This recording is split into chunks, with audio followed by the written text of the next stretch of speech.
자, 바리새파 사람들이 와서 예수님을 시험했습니다. 남편이 아내를 버려도 됩니까?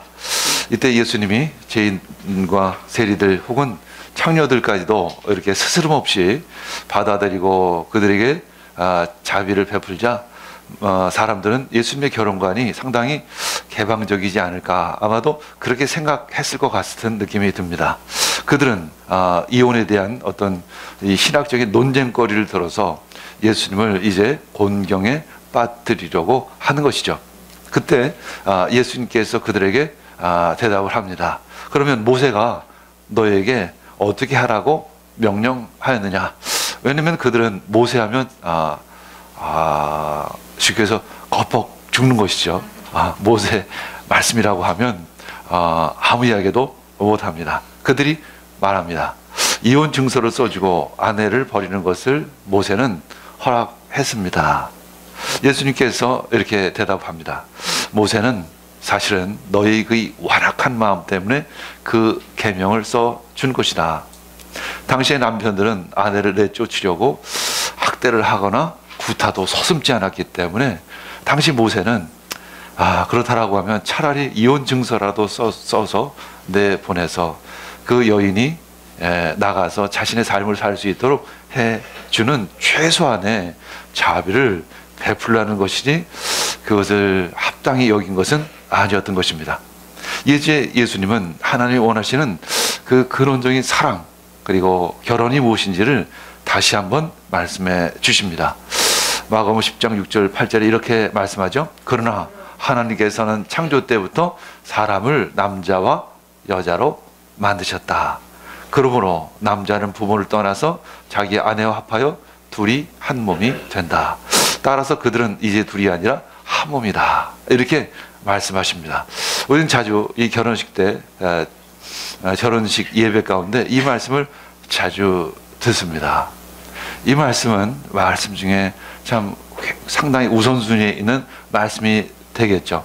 한마디로 서로 사랑하라는 것을 이제 부부간에 어떻게 이루어 갈 것이냐라는 것을 예수님이 말씀하시는 것입니다.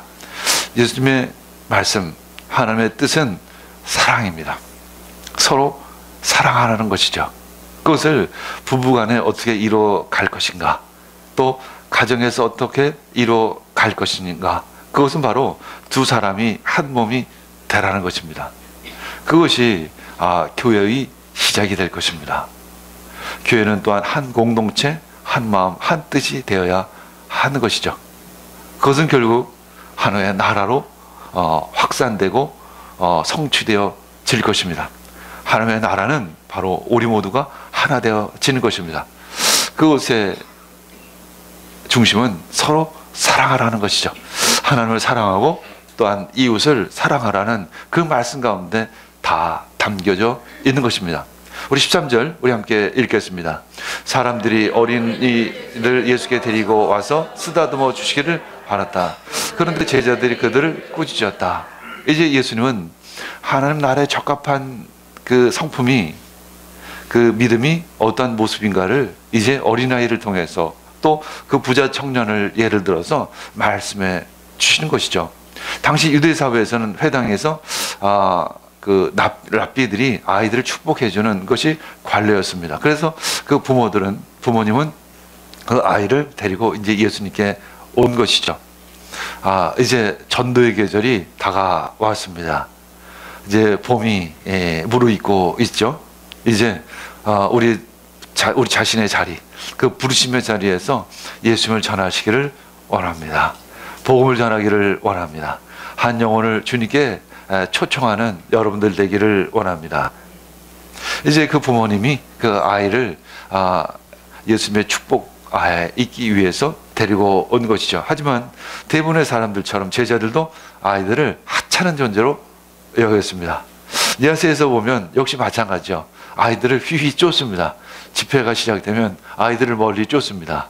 아이들이 장난을 치고 또 집회를 방해한다는 그런 이유 때문에 쫓죠. 그럼 항상 저는 아이들을 가운데로 초청합니다. 또 묘하게 그들은 또 이렇게 가운데를 꼭 이렇게 비워놔요. 그렇죠? 한 5, 60평 정도 이렇게 비워놓습니다. 마당처럼. 그럼 저는 항상 그 아이들을 그 가운데 초청하고 그 아이들에게 먼저 기도를 해주면 그들이 먼저 예수를 만나고 하나님을 찬양하며 예배드리는 모습을 보게 됩니다. 그렇게 우리들의 집회는 시작이 되죠. 그렇게 예배는 시작이 됩니다. 그때도 역시 제자들은 예수님이 하시는 일에 그 아이들이 방해가 될 것이라고 생각을 했던 것입니다. 물론 어떤 의미에서는 방해가 될 수도 있습니다. 제자들에게 있어서 최우선은 어른들, 남자들이었고 그 다음이 바로 아이들 그리고 여자들이었기 때문에 그런 것입니다. 그러나 예수님은 그렇지 않았습니다. 예수님의 우선순위는 달랐습니다. 아이들이 먼저였던 것입니다. 하나님 나라에서는 뭐 어린이나 장애인이나 과부나 고아가 절대로 우선순위에서 뒤처지지 않는다는 것입니다.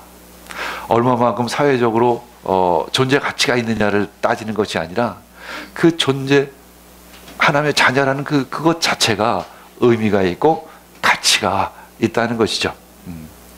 이들이 교회에서 먼저 섬김을 받아야 할 대상이라는 것입니다.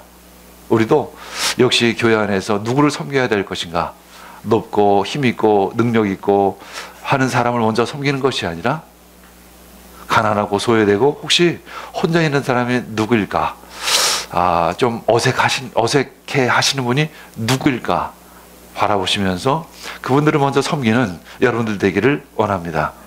또한 우리는 오늘 말씀 가운데 이런 질문을 스스로 해야 할 줄 믿습니다. 예수님이 생각하는 우선순위와 내가 생각하는 우선순위가 혹시 다르지는 않을까? 예수님이 나의 삶 속에서 어떤 일을 내가 가장 먼저 하기를 원하실까?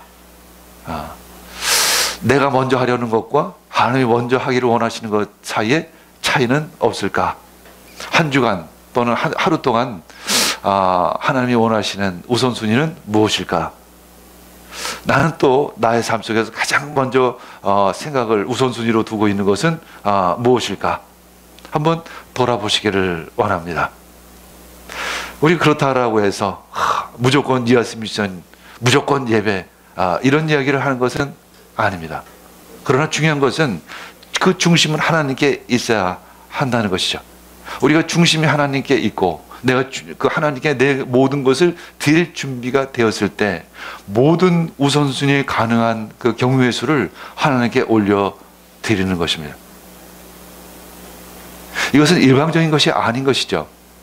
그러나 중심은 하나님께 있어야 한다는 것입니다. 그 중심은 하나님께 온전히 드릴 마음이 있어야 하는 것입니다. 제가 교수직을 내려놓기 전에 항상 저는 그런 기도를 했습니다. 주님, 언제 내려놓으면 좋을까요?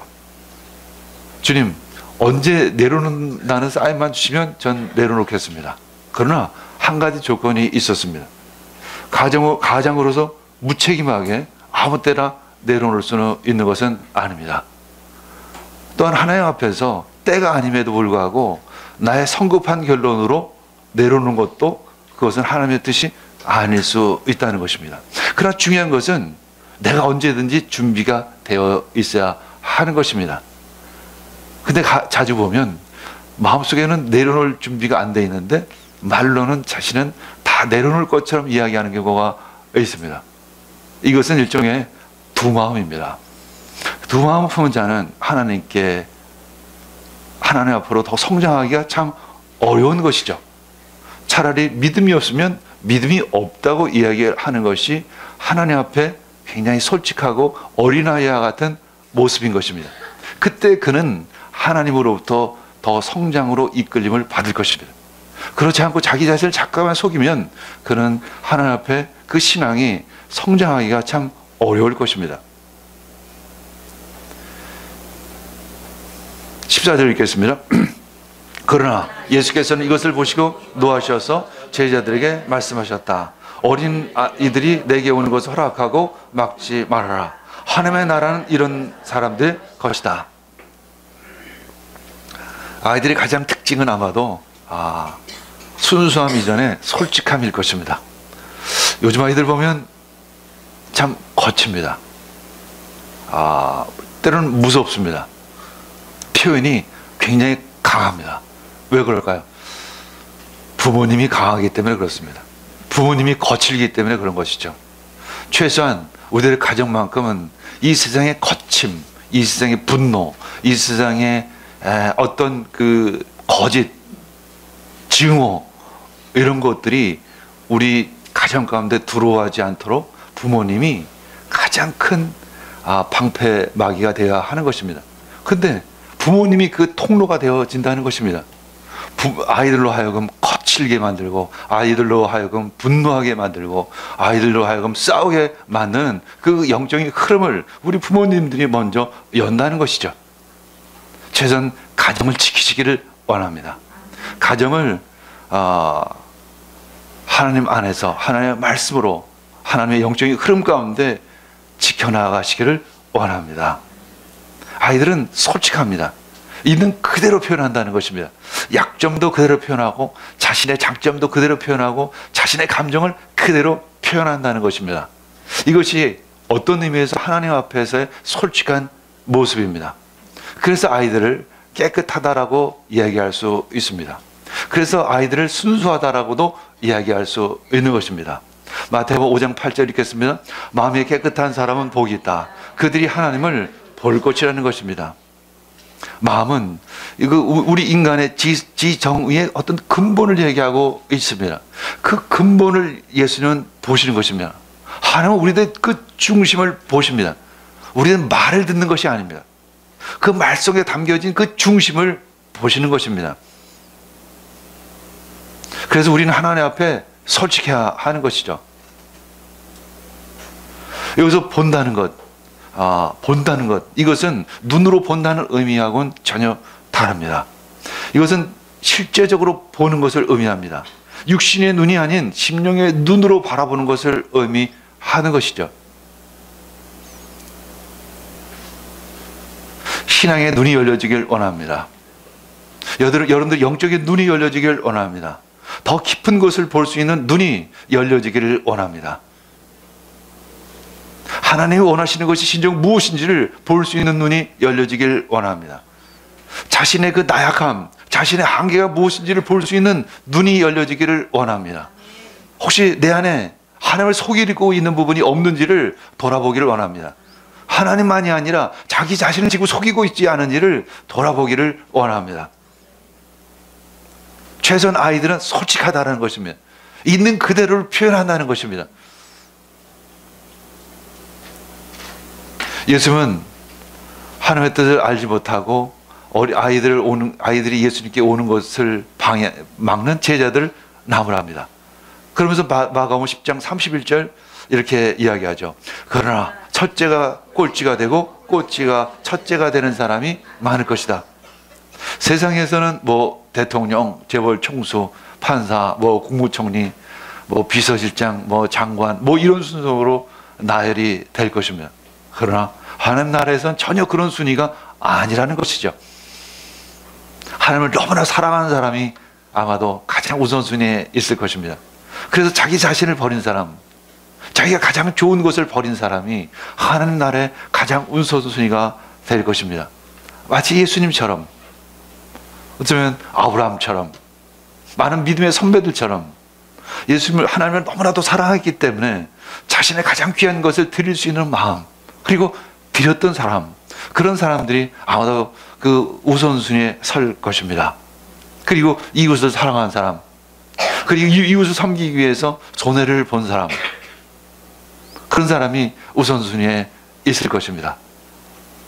어제 디사이플스 50에서 우리 청년들에게 그런 질문을 했습니다. 여러분들이 예수를 믿음으로 말미암아 손해본 것이 무엇이 있습니까? 조금 시간이 낭비됐습니까? 뭐 11조를 드린 것이 손해라고 여기십니까? 예배를 드려서 좀 덜 즐겼다는 것이 손해입니까? 사실 성경에서 얘기하는 손해는 그 정도의 손해를 이야기하는 것이 아닙니다. 그것은 단순히 이것 대신 이거를 했을 뿐입니다. 여기서 쓸 돈을, 술 먹을 돈을 하나님께 드렸을 뿐입니다. 차라리 술 먹는 데 쓰느니 하나님께 드리는 것이 훨씬 더 100배, 1000배, 만배, 수억 배 유익할 것입니다. 차라리 친구들하고 즐겁게 노는데 시간을 쓰느니 예배를 드리는 편이 1000배, 10,000배, 억배 유익할 것입니다. 그러나 여러분들이 진짜 손해본 것은 없다는 것입니다. 스스로 속이지 않기를 원합니다. 여러분들이 지금까지 손해본 것이 사실은 별로 없다는 것입니다. 그것이 바로 출발점이 되어야 합니다. 내가 많이 손해봤다고 생각하면 그것은 여러분들 스스로의 신앙을 굉장히 지금 오해하고 있다는 것입니다. 핍박을 받은 적이 있으십니까?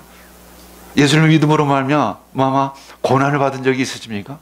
직장에서 쫓겨난 적이 있으십니까? 자기가 잘못해서 직장에서 쫓겨나고 자기가 잘못돼서 실패한 것이었습니다. 예수님 때문에 손해본 일이 별로 없다는 것입니다. 오히려 여러분들은 득이 더 많았습니다. 영적인 축복, 마음의 안정, 마음의 평화, 마음의 기쁨, 어쩌면 더 많은 것을 우리는 받았습니다. 그럼에도 불구하고 계속 투정입니다. 얼마나 더 드려야 됩니까? 주님, 얼마나 더 드려야 됩니까? 하나님께 드린 게 뭐가 있습니까? 하나님께 드린 게 뭐가 있는데 나의 신앙 유지할 정도의 드림밖에는 사실은 한 것이 없습니다. 그것이 출발점이 되어야 하는 것이죠. 그것이 잘못됐다라는 것이 아닙니다. 우리는 하나님 앞에 나의 자신의 모습에 대해서 솔직할 필요가 있다는 것이죠. 그것이 시작인 것입니다. 그것이 바로 어린아이와 같은 모습인 것입니다. 어린아이는 자기의 신앙을 자랑하지 않습니다. 하나님은 이 어린아이는 자기가 드린 것에 대해서 손해봤다라고 이야기하지 않는 것이죠. 15절부터 16절 이렇게 했습니다. 내가 진정으로 너에게 말한다. 누구든지 어린아이 같이 하나님을 받아들이지 않는 사람은 거기에 들어가지 못한다.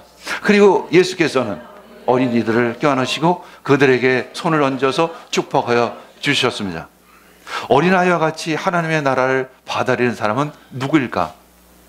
그 아이는 수동적으로 부모의 이끌림을 받았습니다. 여기서 욕심과 사모함은 다르다는 것을 발견합니다. 아이들은 욕심으로 하나님을 추구하지 않습니다. 그러나 우리는 가끔 욕심으로 하나님을 추구할 때가 있습니다. 욕심과 사모함은 다릅니다. 사모함은 하나님을 위해서는 버릴 준비가 되어 있습니다. 그러나 욕심으로 하나님을 추구하는 사람은 내가도 갖고 하나님도 갖고, 이것은 굉장히 이중인격적인 신앙인 것입니다. 사모함을 갖기를 원합니다. 그리고 언제든지 그 사모함으로 말미암아, 하나님으로 말미암아 버릴 준비를 하시기를 원합니다. 우리는 그 아이들의 눈을 의식하면서 자신의 삶을 살아가야 합니다. 아이들이 나를 바라보고 있다는 것을 의식하면서 살아가야 합니다. 아니, 보는 정도가 아니라 나의 모습을 그대로 배우고 있다는 것을 기억하면서 우리는 우리의 삶을 한 걸음 한 걸음 살아가야 합니다. 내가 술을 좋아하면 내 아이들도 술을 좋아하게 될 것입니다. 내가 게임을 좋아하면 내 아이들도 게임을 좋아하게 될 것입니다. 내가 쾌락을 좋아하면 내 아이도 쾌락을 좋아하게 될 것입니다. 내가 거짓말을 하면 아이들도 거짓말을 하게 될 것입니다. 내가 신경질을 내면 아이들도 신경질을 낼 것입니다. 내가 화를 내면 아이들도 화를 낼 것입니다. 내가 시기와 질투를 하면 아이들도 시기와 질투를 하게 될 것입니다. 내가 돈만을 추구하면, 욕심쟁이가 되면 아이들도 돈만을 추구하는 욕심쟁이가 될 것입니다. 그러나 내가 하나님을 사랑하면 아이들도 하나님을 사랑하게 될 것입니다. 내가 온전한 신앙생활을 하면 아이들도 온전한 신앙생활을 할 것입니다. 내가 기도를 하면 아이들도 기도할 것입니다. 내가 성경을 보면 아이들도 성경을 볼 것입니다. 내가 가정을 진정한 마음으로, 하나의 마음으로 사랑하면 아이들도 진정한 마음으로 가정을 사랑하게 될 것입니다. 예쯤은 이제 가까이 온 그 아이를 부모가 원했던 것보다 더 많이 축복해 주셨습니다. 아이들을 그 가슴으로 품고 그 아이를 한참 동안, 굉장히 긴 시간 동안 그 아이를 축복하며 기도해 주셨던 것입니다. 17절 읽겠습니다. 예수께서 길을 떠나신데 선하신 선생님, 내가 영원한 생명을 얻으려면 무엇을 해야 합니까? 예수께서 그에게 말씀하셨다. 어찌하여 너는 나를 선하다고 하느냐? 하나님 한 분밖에는 선한 분이 없다. 이제 마태에 의하면 이는 부자 청년이었습니다. 누가에 의하면 관원이었죠. 근데 대략 나이가 30여 세 정도 된 것으로 봐서는 우리 지금처럼 청년이라고 얘기하기에는 좀 어렵습니다. 그때 나이에 30이면 지금 우리 여기 한국 나이로 보면 40세 이상 됐을 것입니다. 그 정도의 나이면 예수님처럼 자신이 속한 사회에서 상당히 활발히 활동을 하고 있을 나이였다는 것이죠. 그의 모습은 열정, 하나님에 대한 어떤 열정, 어떤 겸손의 모습을 가진 어떤 구도자의 모습이었습니다. 그리고 보통 세상에서 말하는 모든 것을 갖춘 사람이었습니다. 신앙삶, 사회적인 지위, 재산, 인품, 가문, 가정, 더구나 그는 젊음도 가지고 있었습니다. 예수님께 질문합니다. 무엇을 해야 내가 영생을 얻을 수 있습니까? 그는 이제 첫 번째 잘못 질문한 것은 행함의 문제를 가지고 들고 왔다는 것입니다.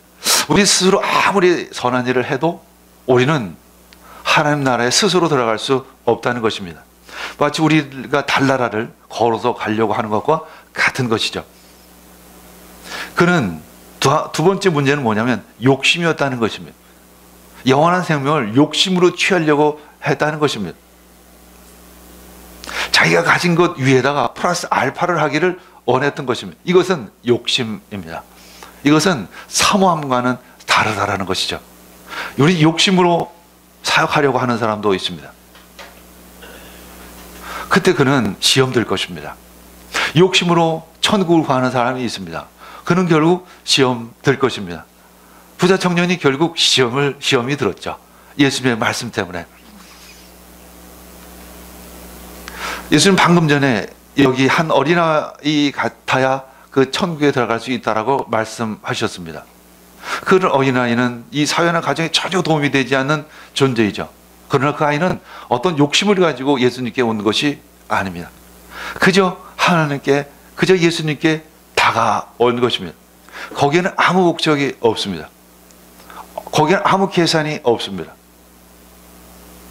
뭔가 자신의 삶에 플러스 알파를 하려고 온 것이 아닙니다. 그저 온 것이죠. 그것이 신앙인 것입니다. 그래서 하나님은 우리 크리스찬을 하나님의 자녀라고 얘기하는 것입니다. 자녀가 어떤 목적을 가지고 아버지를 대하는 것이 아니죠. 그냥 자녀인 것입니다. 그냥 자녀인 것입니다. 그냥 하나님을 사랑하는 것입니다.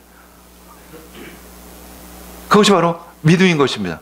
그것이 바로 순전한 심령인 것이죠. 그것이 바로 옥토인 것입니다. 거기에는 어떤 조건이나 계산이나 주판을 튀기는 것이 없습니다. 그러나 여기 이 젊은이는 어떤 나름대로 계산이 있었던 것이죠.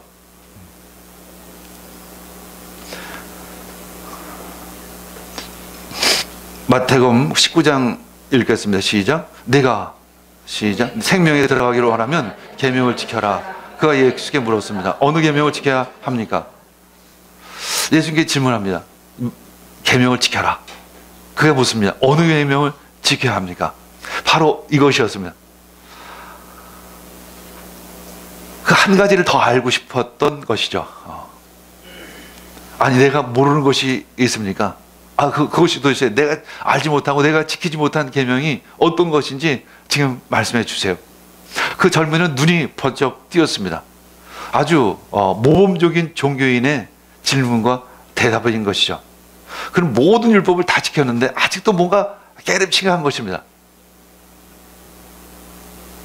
어른들이 이제 피자로 또는 스파게티 이런 것으로 밥을 먹고 나면 꼭 집에 가서 밥을 먹죠. 마치 그것과 비슷합니다. 뭔가 덜한 것 같아요. 뭔가 마무리가 안 된 것 같은, 율법을 그렇게 열심히 잘 지켰음에도 불구하고 뭔가 빠진 것 같은 느낌이 그에게는 항상 있었던 것입니다. 그래서 그에게는 약간 뭔가 두려움과 불안함이 있었던 것이죠. 19절 20절 읽겠습니다. 너는 계명을 알고 있을 것이다. 살인하지 말아라. 간음하지 말아라. 도둑질하지 말아라. 거짓으로 증언하지 말아라. 속여서 빼앗지 말아라. 내 부모를 공경하여라 하지 않았느냐. 그가 예수께 말하였다. 선생님, 나는 이 모든 것을 어려서부터 다 지켰습니다. 어쩌면 이런 얘기예요. 수요예배, 금요철야, 새벽기도, 주일예배 다 나오는 사람에게 이렇게 질문하는 것입니다. 너 수요예배 나왔어? 너 금요철에 나왔어? 주일예배 나왔어? 너 아침 기도회 때 나왔어? 이렇게 질문하는 거와 같습니다. 하루에 2시간씩 기도하는 사람에게 그런 질문을 하는 것이죠. 너 하루에 2시간씩 기도했어? 그거 했던 것을 그대로 얘기해 주는 것입니다. 여러분들이 지금 하고 있는 일을 예수님은 다 알고 계십니다. 예수님은 10계명 중에 이웃에 관한 계명인 5계명부터 10계명까지만을 지금 얘기한 것입니다. 1계명부터 4계명은 하나님에 관련된 것입니다. 이것은 뭐냐면 한마디로 하나님을 진짜 사랑했느냐, 이 질문을 남겨두고 계십니다. 그때 그 젊은이는 말한 거죠. 아니 그 정도는 난 어려서부터 다 지켰습니다. 완벽하게 지켰습니다. 그는 집안이 참 좋았죠. 모범적인 유대인의 아이였습니다. 그래서 6세 때부터 배운 율법을 다 지킬 수 있었던 것입니다. 이제 예수님은 진정 그에게 첫 번째 계명을 가르쳐 주십니다.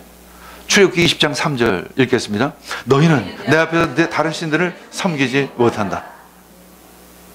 예수님은 이 질문을 한 것입니다. 그런데 너희 마음 가운데 하나님만이 계시니? 이런 질문을 하는 것입니다. 너희 마음속에 하나님만이 계시니? 이렇게 질문을 하는 것입니다. 21절 읽겠습니다. 예수께서 그를 눈여겨보시고 사랑스럽게 여기셨다. 그리고 그에게 말씀하셨다. 너에겐 한 가지 부족한 것이 있다. 가서 내가 가진 것을 다 팔아서 가난한 사람에게 주어라. 그리하면 내가 하늘에서 보화를 차지하게 될 것이다. 그리고 와서 나를 따르라. 예수님은 지금 우리에게 또 다른 율법을 주시는 것일까요? 아니면 그 한 가지 부족한 것을 얘기하고 계시는 것일까요? 우리가 그러면 내가 가진 것을 다 팔아야, 그리고 가난한 자에게 주어야 우리가 천국에 들어갈 수 있는 것이죠? 있는 것인가요? 예수님은 지금 그 질문을 하고 있는 것인가요? 우리는 항상 이 말씀을 읽습니다. 이런 비슷한 말씀을 읽습니다. 그러고 투정을 합니다. 잠깐만 왜 나보고 팔라고 얘기하느냐? 내가 가진 것을 왜 가난한 자에게 잠깐만 주라고 하느냐? 내 시간을 잠깐만 왜 하나님께 드리라고 하느냐? 왜 잠깐만 나에게 니아스 미션을 가라고 하느냐? 나에게 왜 잠깐만 섬기라고 하느냐? 계속 이 질문을 하나님께 드리는 것입니다. 계속 예수님께 질문합니다. 왜 나에게 자꾸만 나를 왜 괴롭히느냐? 나를 왜 나에게 더 많은 것을 요구하느냐? 이 질문을 우리는 계속하고 있습니다. 그러나 예수님의 초점은 그것이 아닙니다. 네가 진짜 하나님을 사랑하고 있느냐라고 질문을 하고 있는 것이죠. 그가 진짜 그 마음속에 하나님을 사랑하는 마음이 있다면 하나님은 더 이상 요구하지를 않으실 것입니다. 재산이 많든 재산이 적든 시간을 어디다 쓰든 상관하지 않으실 것입니다. 근데 그의 마음속에는 다른 것이 있었다라는 것입니다. 그 안은 그저 자기였습니다. 그저 자기였습니다. 온전히 그냥 자기였습니다. 그냥 자기만이 그 속에 있었던 것입니다. 그래서 너를 끄집어 내라는 것입니다. 네 생각을 거기서 끄집어 내라는 것입니다. 자기 좋아하는 신앙생활을 끄집어 내라는 것이죠.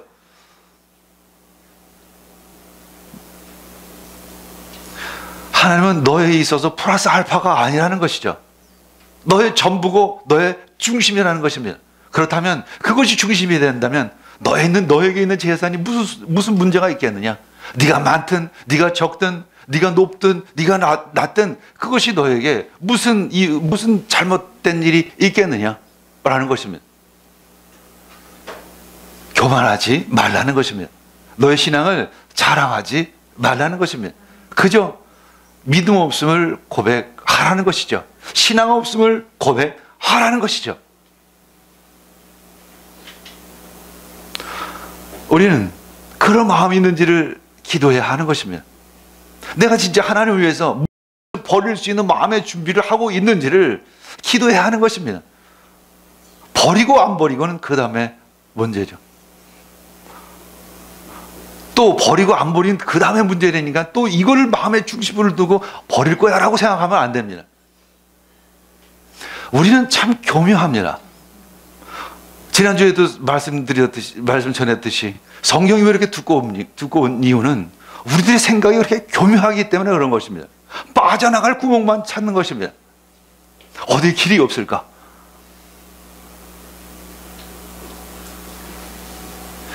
예수님은 다시 질문합니다. 네가 완벽하게 지켰다고 하는데 네가 그럼 완벽하게 100% 지킬 수 있어? 라고 질문하는 것입니다. 그래, 그러면 너의 전 재산과 너의 모든 것을 가난한 자에게 다 주고 나를 따라와. 그게 100%야. 너 할 수 있어? 너 달나라를 걸어갈 수 있어? 너 못하지? 라고 질문을 하는 것입니다. 온전한 마음에서 그런 율법을 지키지 않았기 때문에 그 한 율법의 준수는 모두 다 미안하지만 가짜인 것입니다. 예수님은 그에게 말씀하시는 거예요. 처음부터 다시 시작하는 것입니다. 초등학교 그냥 처음부터 다시 들어가는 것이죠. 그것이 훨씬 빨리 대학원을 졸업하고 박사를 졸업하고 사회에서 성공할 수 있는 길이라는 것입니다. 네가 지금 박사라고 얘기하지 말고 초등학교부터 다시 시작을 하라는 것이죠. 그것이 우리 한국교회에게 주시는 메시지인 것입니다. 우리는 스스로 신학 박사라고 여깁니다. 우리는 스스로 대단하다고 여기는 것이죠. 그러나 예수님 말씀하십니다. 너는 초등학생밖에 안 된다라는 것입니다. 22절 읽겠습니다. 그러나 그는 이 말씀 때문에 짓고 근심하면서 떠나갔다. 그 애는 재산이 많았기 때문에 그렇습니다. 그는 슬퍼했습니다. 아주 고통스러워했습니다. 왜냐하면 그 중심에는 진짜 하나님을 사랑하는 마음이 없었기 때문에 그런 것이죠. 그의 재물은 그의 삶을 지탱해주는 버팀목과 같은 것이었습니다. 신앙, 인격, 윤리, 그 율법적인 삶의 바탕에는 그의 재물이 있었던 것이죠. 그의 미래는 활짝 열려져 있습니다. 안정된 삶이 그에게는 준비되어 있었습니다. 아주 탄탄대로입니다. 아주 천재지변이 일어나지 않는 그의 재산은 흔들리지 않을 것입니다. 그는 망할 일이 없을 것입니다. 그렇게 완벽하게 준비된 젊은이였던 것이죠. 그런 점에서 그는 조금도 염려가 없습니다. 그의 재산은 그가 가난한 자를 도울 수 있고 모범적인 율법 생각을 할 수 있는 아주 기초였던 것입니다. 예수님은 그 마음을 아셨습니다. 그것을 버리라는 것이죠. 그 거짓된 신앙의 기초를 버리라는 것입니다. 그 신앙의 시작을 제대로 똑바로 잘 하라는 뜻이죠. 그 신앙의 시작은 바로 하나님 그분이십니다. 예수 그리스도가 내 마음 가운데 가득할 때 그 우리의 신앙은 시작이 되어집니다. 그것이 믿음의 시작이 되어야 될 줄 믿습니다. 우리 함께 기도하겠습니다. 주님 감사합니다. 오늘 이 어린아이를 통해 이 부자 청년을 통해 우리가 배워야 할 것을 알게 주시옵소서. 우리 신앙을 처음부터 다시 시작하기를 원합니다. 처음부터 어린아이처럼 초등학교로 돌아가기를 원합니다. 주님, 내 신앙의 기초가 무엇인지를 돌아보기를 원합니다. 이 모든 말씀 예수님의 이름으로 기도합니다. 아멘.